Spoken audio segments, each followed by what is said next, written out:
ગાંધીનગર ખાતે આજે ધારાસભ્ય હીરાભાઈ સોલંકીની અધ્યક્ષતામાં સમાજની બેઠક યોજવામાં આવી હતી. કોળી સમાજની યોજાયેલી બેઠકમાં હીરાભાઈ સોલંકી, બળદેવભાઈ સોલંકી સહિતના નેતાઓએ રોજગારીલક્ષી વાત કરી હતી. કોળી સમાજના યુવાનોને જે રોજગારમાં અને નોકરીમાં અન્યાય થાય છે તેનો મુદ્દો આજે બેઠકમાં અહમ સ્થાને જોવા મળ્યો હતો.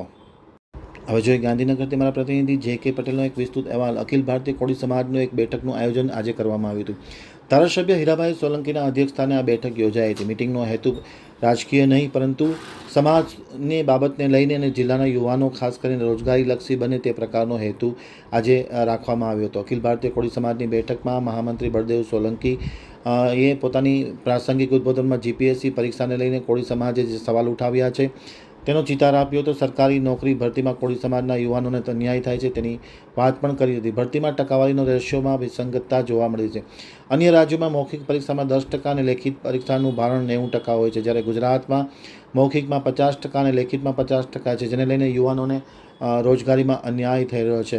પરીક્ષાની પેટર્નમાં કેવી રીતે ફેરફાર કરવો, સરકારમાં કેવી રજૂઆત કરવી તે બાબતે પણ કોળી સમાજની બેઠકમાં આજે વિસ્તૃત ચર્ચા વિચારણા કરવામાં આવી હતી. કોળી સમાજ માટે બિઝનેસ સમિટ પણ યોજવામાં આવશે તેવી પણ તેમણે વાત કરી હતી. કોળી સમાજમાં મહિલાઓનું શિક્ષણનું સ્તર સુધરે તે પ્રકારની વાત પણ કરવામાં આવી હતી.